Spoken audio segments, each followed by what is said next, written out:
참석해주셔서 감사드립니다.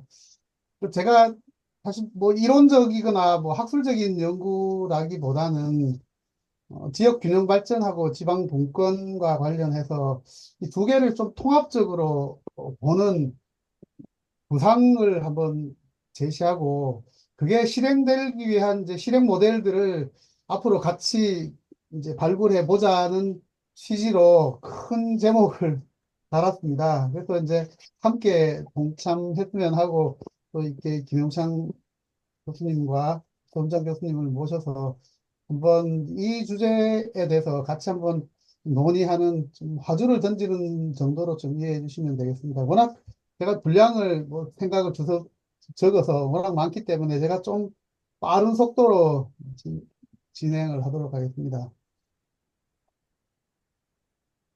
우선 이제 그 현재 우리의 위기를 보고 그동안 이걸 극복하기 위해서 지역 단위에서 어떤 이제 특단의 조치가 필요한데 그동안 했던 자치분권이나 균형 발전은 좀 성공하지 못했기 때문에 새로운 이제 비전을 좀 설정을 해서 좀 실행할 수 있도록 하되 그 실행 모델들을 우리가 좀 정교하게 좀 만들어 가야 된다. 뭐 이게 핵심적인 내용입니다.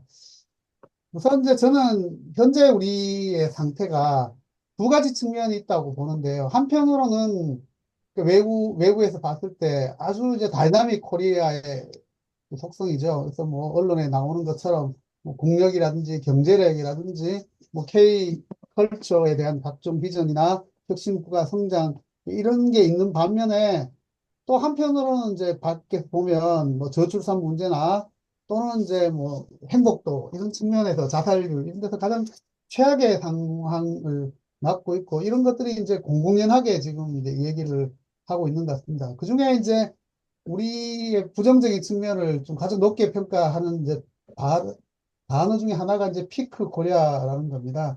제가 보기에는 언론에 이거 쓰시기는 성경 총장님께서 국민일보가 거기에 피크 코리아, 퍼바디스 코리아를 쓰시고 난 이후에 제가 인터넷 찾아보니까 한 15개 이상 나왔어요. 이렇게 피크 코리아라는 이름으로 이제 칼럼이나 기사가. 그리고 일본에서도 지금 이제 드디어 피크 저펜에서 시작된 이 책인데요. 여기서부터 시작돼서 일본에서 거꾸로 피크 코리아를 조롱하고 있는 상황이 됐고 결국 피크라는 거는 이제 정점이니까 거기가 끝이고 그다음부터 하향한다는 거잖아요. 그럼 정점이 어느 시점이냐? 저는 이제 뭐 부정적으로 본다고 생각할 수도 있지만 19년, 20년 그쯤이 아닌가 여러 측면이 좀 그래요. 그래서 지금 이제 뭐 여러 가지가 있는데 요 시점이 20년 시점에 출생 사망이 이제 순서가 바뀌는 시점이고요. 그다음에 경제 규모도 2021년, 20년이 GDP 세계 10위다가 그다음부터 급격하게 이제 떨어지고 있는 중이고 수도권 인구도 2019년 10월 달을 기준으로 주민력 인구로 50%를 넘어서고 저출산도 2015년인데요. 이때부터 급격하게 떨어집니다. 그래서 이 전체적으로 좀 하강 국면으로 가고 있는 게 아닌가 이 생각이 들고 극단적으로 보면 장기적으로 보면요. 이 통계청 추계인데 이 보시면요. 2022년 2122년 100년 후죠. 100년 후의 인구가 저위로 보면요. 1000만입니다. 근데 이 저위라는 거는 지금 이제 학교 출산율이 1.02입니다. 지금 이제 작년이 0.72를 계산하면 1000만이 안 된다는 거거든요. 근데 그게 이제 몇 년 전에, 그보다 이제 2021년에 2년 전이잖아요. 요때 추계한 걸로는 24년이고 3년 전인데, 그때 2070년이 3153만이었거든요. 저위로. 그러니까 요 베이스로 또 한 100만이 떨어졌지 않습니까? 그러니까 지금 1000만 인구가 될 거라고 이렇게 예측이 되는데, 이게 기사도 거의 나지도 않고, 통계도 보면 시도별 장기 추계라는 요 통계만 살짝 들어가 있어 합계를 계산해 보면 이렇게 나오는 겁니다. 그러니까 왜 이런 정도의 국가적인 위기, 소멸을 얘기하는데 아무런 반응이 없는가? 저는 뭐 이게 되게 충격적인 겁니다.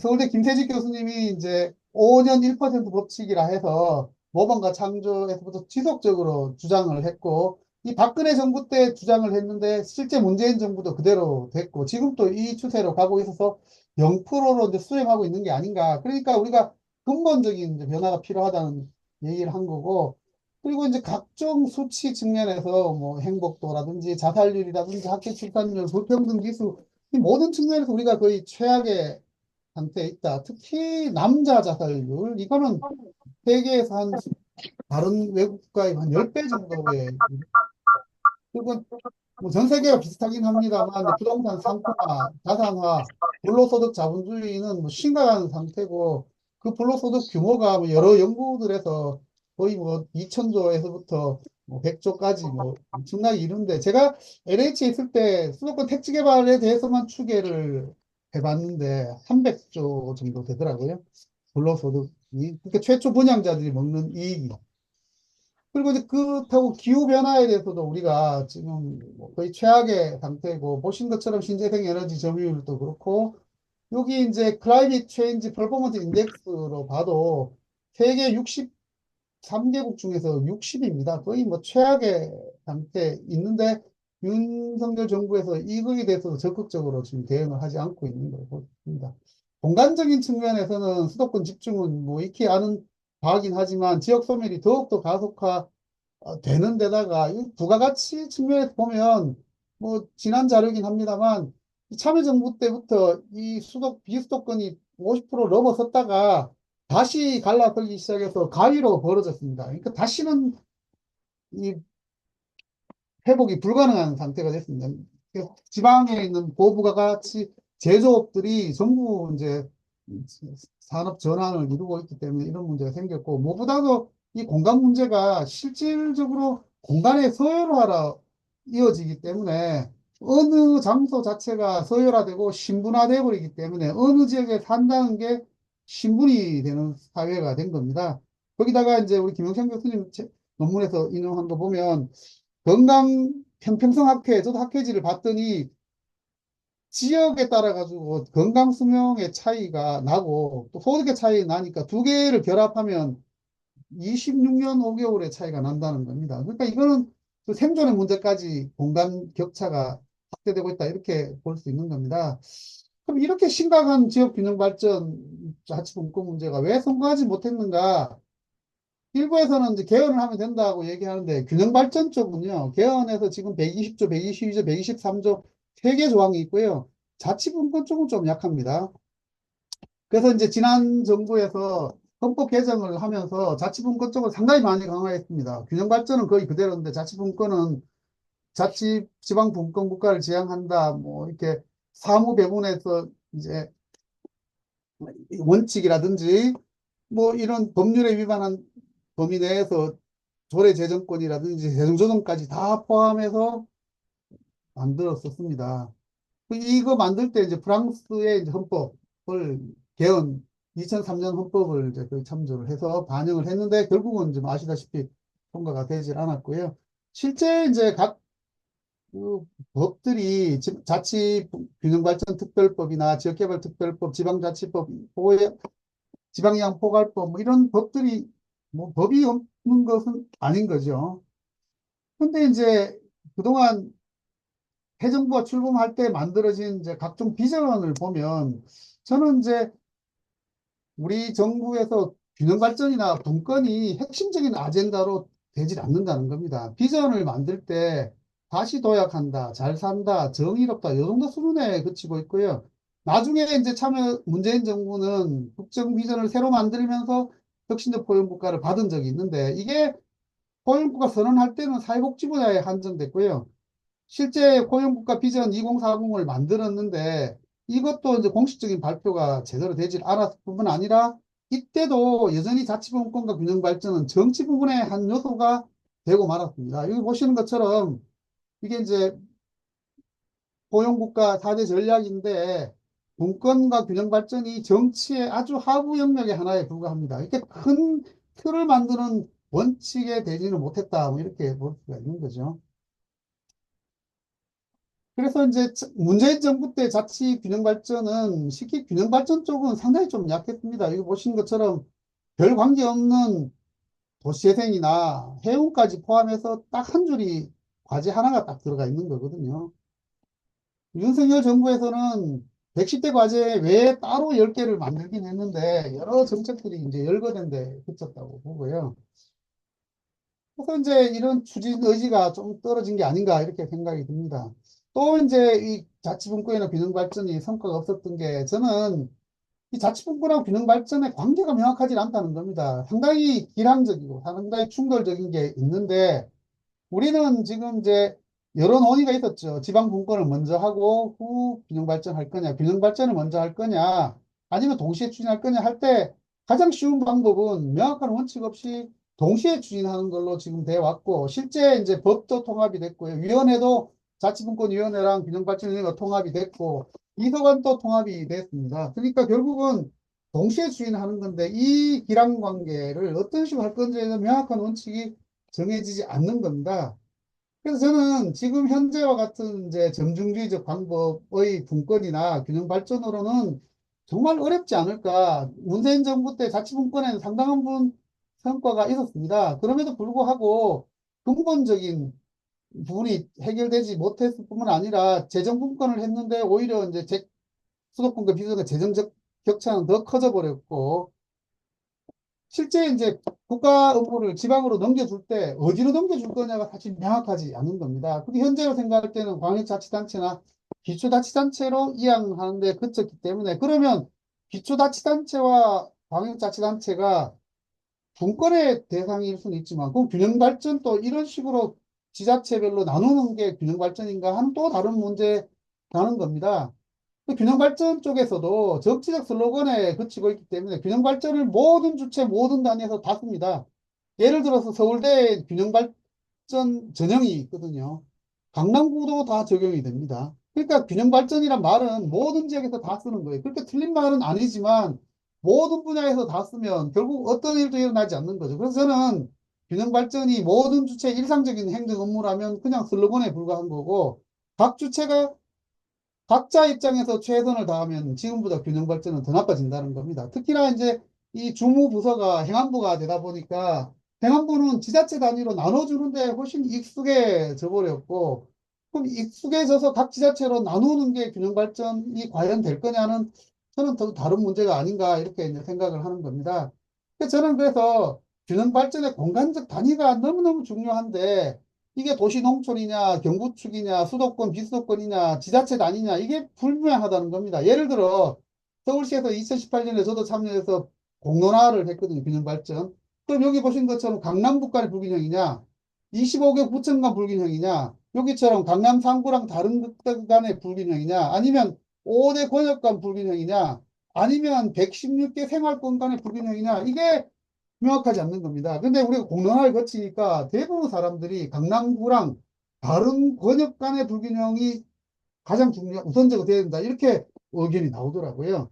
그럼 우리 생각해 보면 우리 국토에서도 수도권과 다른 비수도권 전체랑 균형 발전보다는 전 수도권과 다른 광역권 간의 균형 발전이 우선돼야 되는 게 아닌가 이렇게 생각하는 겁니다.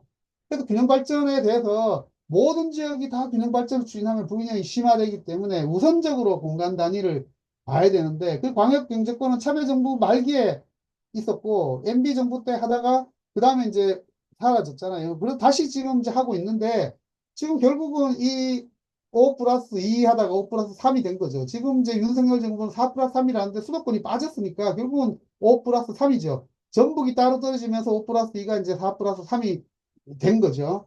그러니까 이런 식으로 하고 있는데 그러면 여기에 대해서 어느 정도 분권하고 결합해서 할 거냐 이 부분이 저는 가장 중요하다 생각을 하는 겁니다. 근데 지금 이제 현재 균형 발전 측면에서 보면 균형 발전 정책은 거의 중단이 돼 있고 어마어마한 이제 이 수도권의 반도체 공장이 수도권에 집중되어 있는 겁니다. 일본의 밑에 그림에서 보시다시피요. 일본 반도체는 홋카이도, 그다음 히로시마, 구마모토, 그다음 이와테, 이와테도 저 위에 산다에 위에 있잖아. 이런 식으로 저 위쪽에 있는데 우리는 기어이 수도권에 다 용인 평택에 다 집중시켜 놨습니다. 수도권의 신도시나 택지 개발도 집중되어 있고 자산 불평등도 있고 그러니까 이 거대한 흐름을 어떤 식으로 바꿀 수가 있겠냐는 겁니다. 실제 균형 발전 정책을 했을 때 참여정부 때 보면 어쨌든 2011년에 50%될 거를 2019년에 19년 10월에 50% 넘었었으니까 이만큼 8년의 지연 효과가 있었고, 만일 정말 강력하게 균형 발전 정책을 했으면 저는 충분히 균형 발전의 성과가 있을 수 있다 이렇게 생각을 하는 겁니다. 일본은 인구와 관련해서 2060년에 8,674만이 될 때 깜짝 놀라서 마을 사람 일자리 창생 본부 1억 총 활약상 이런 거를 만들어서 요 지금 총리가 된 요 양반한테 지금 요 장관을 맡긴 거예요. 두 장관을 만들어서 강력하게 추진을 했었단 말이에요. 그러면 우리는 이 저출산 문제, 인구 소멸 문제, 균형 발전을 위해서 이런 식으로 역량을 총동원하는 이런 기획이 있냐, 이렇게 생각을 하는 겁니다. 그래서 저는 새로운 이제 균형 발전과 비전을 다시 설정을 하고 실행할 수 있는 프로젝트를 하자. 그래서 이제 여전히 한물간 다고 볼 수도 있지만, 저는 혁신과 포용을 같이 결합할 수 있는 분권 균형 발전 국가가 우리의 그 비전이 돼야 된다라고 생각을 하고요. 그거는 뭐 지금부터 쭉 있었던 일이기도 합니다. 그래서 이것을 기준으로 분권과 균형 발전을 결합시키는 이 혁신적 포용 국가, 이것을 우리의 새로운 비전으로 설정을 하고, 그게 이제 여러 단위에서 이루어질 수 있지만 저는 지역 단위에서 먼저 이루어져야 된다 생각을 합니다. 왜 그런가 하면 지역은 이 아까 제가 말씀드렸던 이 복합 위기가 결성되는 노출되는 현장이기도 하고, 이 복합 위기가 해결될 수 있는 공간이 바로 지역이기 때문에 그렇다. 그래서 이 공간에서 이 새로운 전략들을 만들어서 이 복합 위기를 극복해야 된다 이렇게 생각을 하는 겁니다. 그래서 저는 현재 이제 불균형과 집권의 상황에서 자치분권의 균형 발전 국가로 가기 위해서 이 지역적인 이제 포용이 필요한데, 이게 이제 분야별로 뭐 정치, 경제, 사회, 문화, 환경적, 또 이제 전략 측면에서도 공간 전략, 분권 전략, 뭐 복지, 혁신, 거버넌스 전략을 좀 해야 된다. 그래서 이제 각 분야별 이제 전략들을 제가 한번 제시를 해본 겁니다. 우선 이제 공간 전략 측면에서 보면 아까도 말씀드린 것처럼 저는 자치분권과 균형 발전을 위한 최우선 공간 단위에 대한 합의가 필요하다.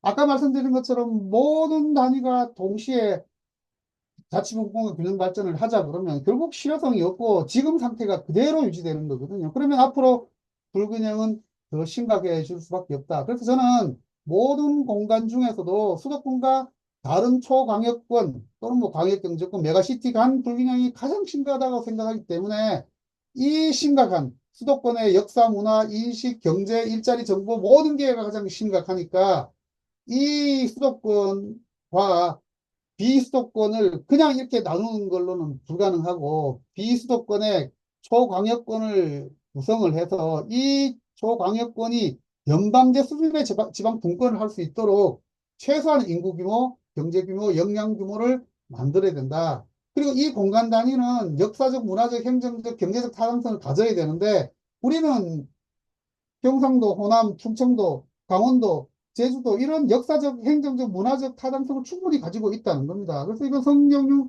총장님도 일찍이 이제 이 강중국형 뭐 연방 주은 연방 국가를 하자고 그랬고, 저도 전적으로 동의를 하고, 이 자치권에 기반해서 이 주은 연방 국가가 거의 지역국가 수준으로 육성이 돼서 그 지역국가 내에서 혁신, 복지, 교육, 일자리가 선순화된 되는 구조를 만들어야 되고, 이 구조를 만드는 이 공간 단위 내에서 가치권이 형성이 돼야 된다 이렇게 생각을 하는 겁니다. 그래서 이 정도의 광역권, 초광역권 구상은 프랑스의 13개 레종, 뭐 잘 안 되긴 했지만 일본 또 이제 도주제로 9개나 13개, 그다음 독일의 11개 구상, 이런 게 다 비슷한 맥락이거든요. 우리도 보면요, 지금 이 특별지방행정기관들이 중기청, 국토청, 해양청 이렇게 해보면요, 대부분이 보시면 이 수도권, 충청권, 전라권, 그죠? 그다음 대구 경북권, 그다음에 이제 부울 경권, 그다음에 강원 제주권, 이렇게 5 플러스 2가 되는 거거든요. 그래서 우리는 충분히 이게 타당성이 있다는 겁니다.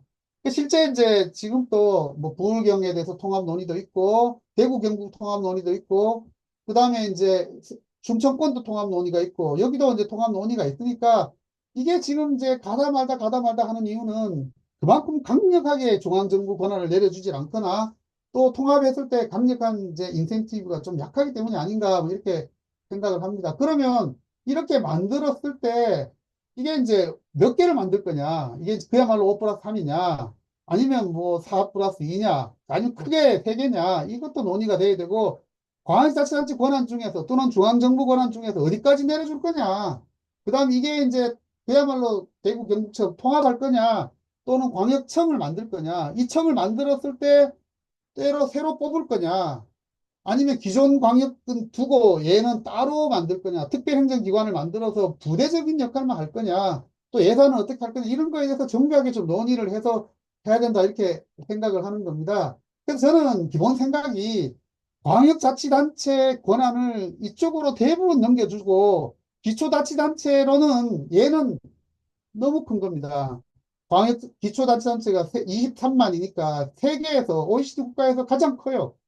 자립하기는 너무 작고 분권으로는 너무 크니까 이것도 통합해서 위로 올리고 읍면동은 충분히 자치권을 가질 만한데 모자라니까 이거를 좀 통합해서 자치권을 주는 방식으로 가면 어떨까? 그래서 저는 지금 현재 2단계에다가 읍면동 행정이 있는 거를 장기적으로 한 3단계로 가되 이 광역자치단체 권한을 위로, 기초를 위로, 또 일부는 밑으로 내려주는 이런 비전을 갖고 단계적으로 초강역과 기초연합에다가 서비스를 통합해서 준자치대로 가는 이런 정도 단계적 전략이 좀 필요하지 않을까 이렇게 생각을 하고 이렇게 내려간 광역, 초강역권, 그 다음에 기초단체 연합회, 그 다음에 지금 마을생활권, 읍면생활권 여기에 이 자체가 분권의 단위가 돼야 되고 국가 권한이 내려가고 초강력권에서도 이 자체가 개발뿐만 아니라 정부뿐만 아니라 개발 주체, 산업 혁신 주체로 만들어져야 되고 권역 내에서 아까 말씀드린 것처럼 경제, 일자리, 교육 이게 선순환되는 구조가 돼야 된다. 이거는 초강력뿐만 아니라 기초단체 연합회에서도 읍면동에서도 가령 몇 개의 행정구역이 있지 않습니까? 우리 경북 제 고향이면 의성, 안동, 뭐 상주 이런 일군의 몇 개는 하나의 생활권으로 해서 주민자치단체 정도 수준으로 광역권으로 만들고 그 밑에 있는 읍면동이 몇 개씩 합해서 이 자치권으로 만드는 그런 정도 그림이 그려지고 그렇게 지자체 간의 연합이 되는 거에 대해서 광범하게 지원을 해주고 권한을 내려주는 게 필요하지 않을까 이렇게 생각이 들고요. 두 번째 분권 전략으로는 저는 이제 연방제 수준의 자치분권이 좀 절실히 필요하다 이렇게 생각합니다. 지난번에 못했던 지방분권 국가를 지향한다는 것을 헌법에 넣고 그걸 만들 때 양원제, 권력 개편, 행정수도 이전, 행정수도 완성, 그다음 보충성의 원칙, 지방제도 분권의 원칙, 조례재정권, 지방제 조정제도를 반드시 넣어야 된다 이렇게 생각을 하는 겁니다. 그중에 양원제는 현재 국회 의석수기 수도권이 48%입니다. 거주지 포함하면 저는 70% 이상이라고 봐요. 그래서 지방의 대표성이 점점 떨어집니다. 언젠가는 50% 넘어설 거고, 결국 지역 대표가 저는 이제 불가피하지 않는가, 뭐 이렇게 생각을 하고요. 두 번째, 이거는 상당히 좀 이제 제가 정말 심각한 문제로 생각하는데, 현 용산 대통령실은 입지 결정 과정에서 요즘 원래 나온 것처럼 도대체 왜 했는지가 사실 좀 불투명할 뿐만 아니라 정당성이 저는 없다고 생각을 합니다. 소통도 되질 않고 그리고요 상징성도 없고 공간이 협소하고 대규모 행사는 또 청와대에서 하지 않습니까? 관저가 외부에 있으니까 출퇴근을 매번 해야 됩니다. 무엇보다도요 미군 부대 입지 때문에 안보 위협이 있습니다. 이건 다시 보여드리겠습니다. 그렇다고 다시 계속 있는 거는 불가능합니다. 그 청와대로 갈 수 있냐? 이것도 좀 어렵습니다. 그러면 결국은 저는 세종시로 가야 되는 게 아닌가. 세종시는 이미 국회 의사당을 건립 준비 중에 있고요. 부지도 이미 있습니다. 그래서 이제는 이 자원, 권력, 기회, 인재가 모두 수도권에 집중이 있는 거를 근본적으로 바꾸는 지방 분권의 획기적인 계기로 저는 가야 된다 생각을 합니다. 지금 요 보시면요. 용산공원에 파란색이 미군이거든요. 미군 부지가 뺑 둘러싸여 있습니다. 여기가 대통령 부지입니다. 관이. 이 국가안보가 이런 전 세계 국가 대통령 관저가 이웃 국가에 둘러싸인 데가 있습니까? 이렇게 있을 수는 없는 거거든요. 지금 이렇게 지금 여기 있는 겁니다. 이게 노란색이 다 그건데요. 그래서 저는 세종시가 여기에 세종시에 대통령 집무실이 여기 있고요. 국회의사당이 금강 옆에 붙어 있는 겁니다. 그러면 이쪽으로 옮기는 게 저는 바람직하지 않는가 뭐 이렇게 생각을 하는 겁니다. 그 다음에 이제 지방 분권 강화, 재정 분권을 가능화를 하긴 해야 되는데 이렇게 했을 때 격차가 너무 커질 수 있기 때문에 뭐 지방 소비세든 뭐 지방 소득세를 분할할 때 재정 상황을 분석한 종합 지표를 이용해서 배분해서 줄여야 되고 그래도 안 되는 경우에는 재정 조정 수단을 적극적으로 좀 활용을 해야 되는데 이게 뭐 여러 가지 지방 상생 발전 기금도 임시로 되어 있는 것들을 완전히 제도화를 하고 지자체 간의 수평 재정 조정 제도 그다음에 주택도시기금도 지방화하고, 그 다음에 지방 고향사랑 기부제라고, 일본에서 이제 고향 납세제로 되어 있는데, 일본은 22년 기준으로요, 9조를 거둡니다. 우리는 지금 150억을 거뒀습니다. 그러니까, 일본은 이거를 자치단체 간의 연합이거든, 이전이거든요. 우리가 이것을 적극적으로 좀 봐야 되지 않는가, 이렇게 생각을 합니다. 복지 부분은 뭐 제가 생각하겠습니다만 어쨌든 주택 문제가 해결된 비엔나 같은 데서 이런 이제 엄청난 이제 이거는 칼 막스 호프고요. 뭐 이런 것들을 만들어서 자존심을 살릴 뿐만 아니라 복지를 완성할 수 있다. 그다음에 혁신은 결국은 자치단체랑 산업체랑 대학이 결합하는 이런 선순환 체계를 만드는 게 필요한데 현재 있는 제도로 라이스가 그나마 활용할 수 있는 제도로 좀 될 수 있지 않을까. 얘는 저는 이 정부에 사고 있지만 적극적으로 좀 될 수 있으면 좋겠다 이렇게 생각을 합니다. 감춘경 총장님이 말씀하시는 것처럼 핀란드 같은 이제 혁신과 성장 복지의 선순환 모델이 지방자치, 아까 이제 광역권 자치에서 이게 만들어질 수 있으면 좋겠다 이렇게 생각을 하고요. 거버넌스 주체도 이제 지방자치분권이 따로 이제 위원회가 만들어지고 그다음에 이것을 행정위원회로 개편해서 실질적으로 이렇게 역할을 할 수 있도록 해야 되겠다 이렇게 생각을 하고 지방에 있는 여러 자치단체 연합회 기관들이 같이 참여할 수 있으면 좋겠다 이렇게 생각합니다. 그래서 이제 이런 제안들이 부호에 그치지 않으려면 실행 모델이 정말 필요한데요.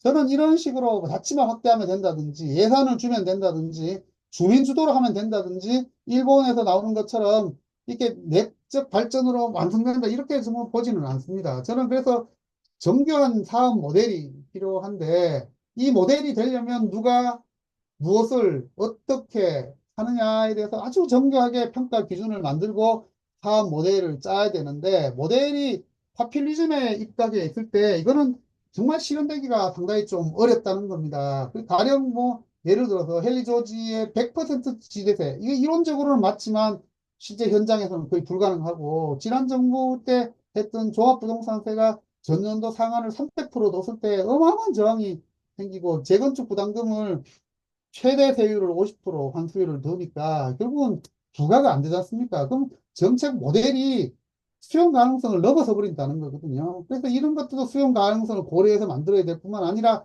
사업 방식도 수용 가능한 정교한 모델을 만들어야 되는데 이 진보 쪽에서 만드는 모델들이 정교하지 못하고 슬로건에 그치거나 타 사례들을 무리하게 채택되기 때문에 결국은 시범 사업에 그치지 않는가 이렇게 생각을 합니다. 그래서 저는 정말 이렇게 올바른 모델들을 좀 만들 필요가 있고 저도 이제 여러 모델들을 재생 뉴딜이나 주거 뉴딜 플랫폼 구상을 만들었는데 제안을 했는데 뭐 여러 가지 이유로 뭐 확산되지 못하고 되지 못했습니다.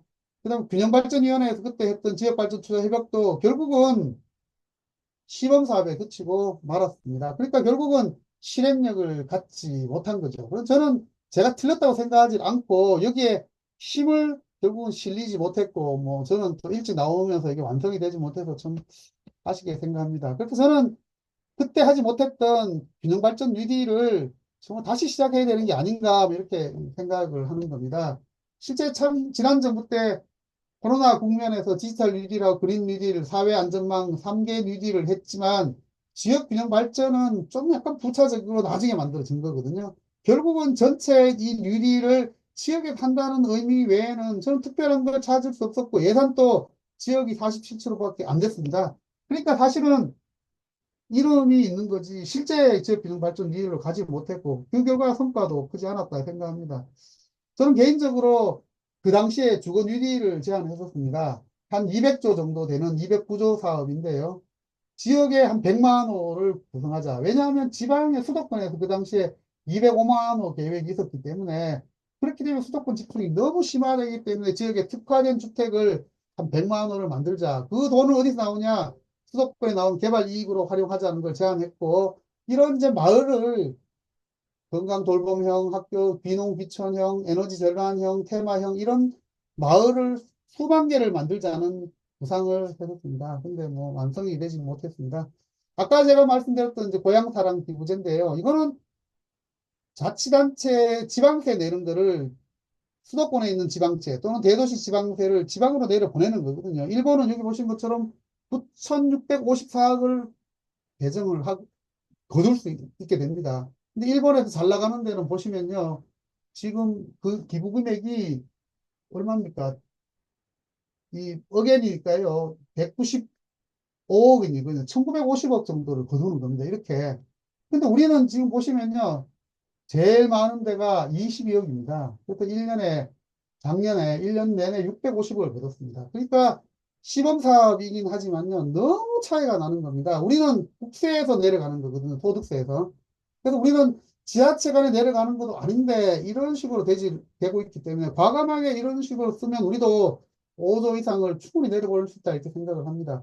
그 다음에 이제 서울대 그 공동학위제 하는 거를 제가 이제 옛날 참여정부 때부터 제안을 했었는데, 저는 이제 이 공동학위제가 서울대 단과대학을 지역 특성화 고려해서 지방 거점하고 공동학위 하자 주장을 했고, 일부에서는 이제 민주당에서 서울대랑 거점대 학점 인정 정도를 했고, 또 일부에서는 뭐 전공학위를 하자는 것도 있습니다. 저는 요거는 이제 경상대 총장님이 하신 거죠. 최근에 한국은행에서 전국 비례 선발하자는 건데 저는 뭐 상당 부분 이것도 동의합니다. 그래서 서울대 그리고 명문대학이 우선적으로 하는 것이 저는 지역 균형 발전에 정말 실행 모델이 될 수 있다 이렇게 생각을 합니다.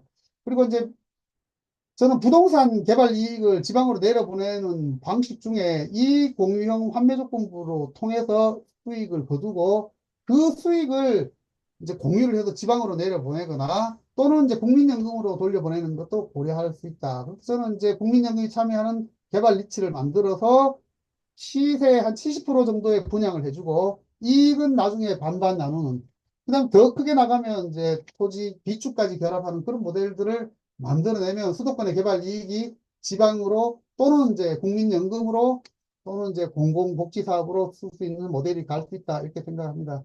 그래서 결국은 저는 마지막으로 지금 우리 현실이 수도권 집중과 지방 소멸 이것은 돌이킬 수 없는 거고 현재로 갔을 때는 절대로 현재 방식은 안 된다는 건 분명합니다. 그러니까 과감한 개혁, 비전, 새로운 모델이 필요한 거고요. 지금 하고 있는 이런 이제 포퓰리즘이나 슬로건 갖고는 저는 어떤 문제도 해결할 수가 없기 때문에 우선적으로 저는 제 균형 발전과 분권을 위한 단위를 합의하고 정말 획기적인 실행 모델을 비전 하에 만들어야 된다 생각을 합니다. 혹시나 이제 뭐 초연결 사회에서 새로운 가능성은 좀 있다고 봐요. 뭐 이렇게 서열을 파괴하려는 여러 문화들도 있고 하니까 이 힘을 얻어서 이 실행 모델까지 같이 결합한다면 어쩌면 또 새로운 또 모델이 좀 될 수 있지 않을까 이렇게 기대를 해봅니다. 네, 이상 발제를 마치겠습니다. 경청해 주셔서 고맙습니다.